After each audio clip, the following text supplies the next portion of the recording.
Besoin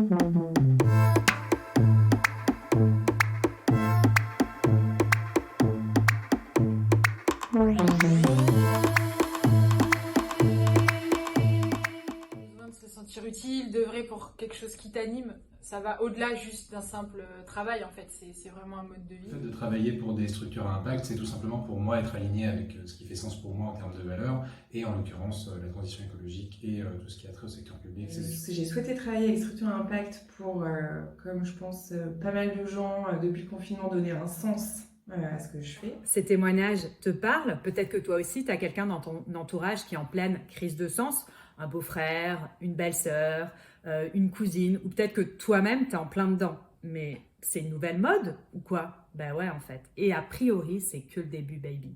Cette notion de sens au travail qui a émergé dans les années 80, plutôt fin 80, avec André Gorz et son ouvrage Métamorphose au travail, et aujourd'hui dans toutes les bouches. Alors avec Colline, on a vraiment voulu se poser sur cette question-là pour deux raisons. La première, c'est que cette quête de sens, elle est à la genèse du projet Social Déclic, puisque à la base, c'est deux quêtes de sens qui ont fait que Social Déclic existe, la mienne et celle de Colline.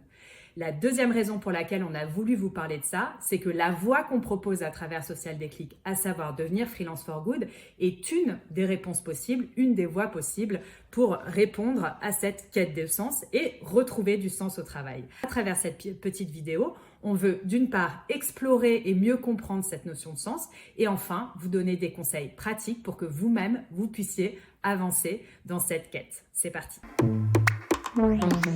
En France, on constate de plus en plus de démissions. D'ailleurs, on parle de la grande démission. Pour vous donner un chiffre clé, au premier semestre 2022, il y a 470 000 personnes qui ont quitté un CDI. C'est 20% de plus qu'en 2019. On constate un autre phénomène, celui de la démission silencieuse. C'est-à-dire que ce sont des gens qui restent à leur poste, mais qui sont complètement démotivés et désengagés. Jean-Luc Bernot, docteur en psychologie notamment sur cette notion de sens, résumait super bien la situation. Ce qu'il dit, c'est que nous, on est la génération Y, qui se dit why en anglais, et donc la génération du pourquoi et du pourquoi travailler. Finalement, c'est fini la crise de la cinquantaine et qui coule la crise de la trentaine. Maintenant, ce qu'on va faire, c'est essayer de mieux comprendre ce qu'est le sens au travail. En fait, il y a plein de référentiels pour essayer de définir cette notion de sens dans sa vie professionnelle. Et nous, il y en a un qu'on trouve vraiment bien qui comporte 3 dimensions. Première dimension, c'est la notion d'utilité. Est-ce que mon travail est utile aux autres? Deuxième dimension, c'est la notion éthique. Est-ce que j'ai la possibilité de bien faire mon travail? Et la troisième dimension, c'est le développement. Est-ce que mon travail me permet de développer des compétences, d'appeler ma créativité, de prendre des responsabilités? Le premier facteur est lié finalement aux organisations des entreprises et au mode de management. Dans les mots qui sont souvent cités dans la perte de sens, on retrouve les process, les standards, les normes, les réorganisations. Bref, tout ce bel héritage du lean management qui avait vraiment le vent en poupe dans les années 90. Deuxième facteur de perte de sens, on revient sur le sujet des relations humaines. Depuis la crise Covid, on remarque une digitalisation des relations humaines. Alors c'est vrai que le télétravail a apporté tout un lot de bénéfices pour les travailleurs, mais aussi une virtualisation des relations sociales et parfois ça peut accélérer cette sensation, ce sentiment de perte de sens. Et le deuxième sujet, c'est la violence parfois des relations humaines au travail. On entend aussi de plus en plus de témoignages sur des problématiques de mise au placard, sur des personnes aussi qui sont harcelées au travail et parfois ça va jusqu'au burn-out ou au bore-out. Troisième facteur de perte de sens, c'est le fait de travailler contre la nature. De plus en plus de personnes sont alertes sur les enjeux climatiques et sociaux et du coup vivent très mal les externalités négatives de leur propre activité, voire même celles de l'entreprise. On parle alors de conflit éthique ou alors de remords écologiques. On a envie de te proposer des solutions pour avancer dans cette quête de sens. Alors, première bonne nouvelle, il y a plein de possibilités. Et deuxième bonne nouvelle, tu n'es pas obligé d'aller élever des chefs dans le Larzac ou t'improviser reporter de guerre pour retrouver du sens au travail. Et on va te donner quelques autres pistes. Première possibilité dans cette stratégie de l'infiltré, c'est déjà de changer les modèles managériaux. Si tu manages une équipe de façon hiérarchique ou fonctionnelle, pourquoi pas proposer des modes managériaux plus bienveillants, inspirés finalement de la théorie des entreprises libérées. Deuxième possibilité dans cette stratégie de l'infiltré, c'est de faire bouger ta pratique professionnelle. Que tu bosses dans les achats, dans la communication, au marketing, développeur web, whatever, il y a toujours possibilité de faire mieux pour réduire les externalités négatives, voire même apporter un peu d'éthique. Alors, essaie de te former, regarde des MOOC.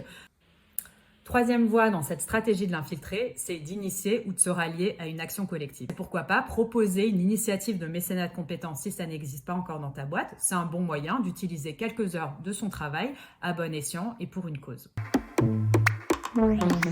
A parfois tendance à vouloir que son travail réponde à tous ses besoins. On peut aussi se dire que son travail, on y trouve certaines choses et que le sens, on peut le trouver ailleurs. Et pour ça, on peut s'engager en faisant du bénévolat, du mentoring, du tutorat, ce qui permet de donner quelques heures de ton temps personnel pour une cause qui te tient à cœur. Tu as aussi la possibilité de développer un side project, qu'il soit sportif ou artistique. Souvent, il permet aussi de renouer avec cette notion de sens. Alors, je sais pas, lance-toi un défi sportif ou mets-toi à la peinture. Tu verras, tu te sentiras peut-être déjà mieux sans forcément quitter ta boîte. La première, c'est l'entrepreneuriat social. Tu sens que tu as une super idée pour répondre à un enjeu social ou environnemental. Pourquoi pas te lancer dans l'entrepreneuriat? Et pour ça, n'hésite pas à te faire accompagner par un programme d'accompagnement pour entrepreneurs sociaux comme Make Sense qui en propose ou bien d'autres. Ce sera quand même l'occasion de te donner toutes les chances pour y arriver. Une stratégie dans la famille partir un jour sans retour, c'est de rester salarié, mais rejoindre une structure de l'économie sociale et solidaire. Et là, bonne nouvelle, c'est qu'a priori, dans ces structures-là, la notion de sens est un peu plus forte auprès des salariés de l'ESS qu'ailleurs. Et enfin, troisième voie dans la famille des partir un jour sans retour, c'est de se lancer dans le freelancing for good. Finalement, si tu adores ce que tu fais, que tu as un panel de compétences que tu as envie de mettre à profit de structures à impact, le freelancing engagé est finalement une super voie pour toi. La première chose, c'est te poser un certain nombre de questions. La première question à te poser, c'est finalement quelle est la place du travail pour moi? Est-ce que c'est une place centrale ou subsidiaire? Deuxième question que tu peux te poser, c'est dans ton job actuel, est-ce que tu es OK avec les 3 dimensions du sens? Troisième question qu'il faut que tu élucides pour avancer dans cette quête de sens, pour trouver la meilleure voie, la voie la plus adaptée pour toi, c'est te poser aussi les questions des modalités de travail qui te vont. Quand tu t'imagines, quand tu te projettes dans le travail de tes rêves, finalement, quelles en sont les modalités? Est-ce que c'est du full remote? Est-ce que c'est travailler en collectif? Est-ce que c'est ne pas avoir de boss? Est-ce que c'est d'être complètement libre dans tes horaires de travail? Essaie de mettre vraiment tout ça à plat pour ensuite pouvoir définir la voie qui te permettrait au mieux de répondre aux modalités qui te vont le mieux à toi. Et enfin, petit bonus social déclic, parce que nous on trouve que c'est hyper important dans cette quête de sens de réfléchir aussi à l'impact qu'on a envie de donner, puisque c'est quand même 2 notions qui sont très liées, c'est finalement d'aller explorer les fameux ODD, les objectifs de développement durable. L'ONU en a défini 17. On t'invite à aller les explorer sur leur site internet et de regarder finalement quelles sont les 2-3 causes qui te tiennent le plus à cœur. Déjà, première action que tu peux faire si ça a été un peu compliqué de faire ce travail d'introspection tout seul, c'est de passer par la phase du bilan de compétences. Il existe aujourd'hui pas mal de structures qui proposent des bilans de compétences qui sont assez focalisés sur la notion de sens. Tu as Mon Job de Sens, tu as Switch Collective, tu as aussi ICO. Deuxième action qu'on propose de faire, c'est d'aller interviewer des gens qui font le job que tu aimerais faire, qui ont pris la voie que tu sembles vouloir prendre pour avoir un retour d'expérience vraiment, vraiment transparent. Et tu verras que ça va te faire gagner un temps fou et que tu vas gagner énormément d'éclairage sur la réalité du métier que tu voudrais potentiellement exercer pour retrouver du sens. Que tu décides d'être entrepreneur social, que tu décides de te lancer en salarié dans une entreprise à impact ou autre, n'hésite pas à te former, ça peut être de l'auto-formation aussi, ou à te faire accompagner. Sur l'accompagnement, si tu sens que la voie du freelancing for good est la bonne pour toi, n'hésite pas à nous faire un coucou, on sera ravis d'aller explorer avec toi si le freelancing for good est réellement la bonne voie pour toi et d'en discuter ensemble. Voilà, on espère que cette première vidéo t'a aidé et que tu as trouvé pas mal de trucs intéressants sur cette notion de quête de sens, notamment les conseils pratiques pour avancer. Je spoile pas le prochain sujet, mais le mois prochain, on vous prépare une nouvelle vidéo et surtout, n'hésite pas à prendre contact avec nous si tu sens que la voie du freelance for good est pour toi. Bisous!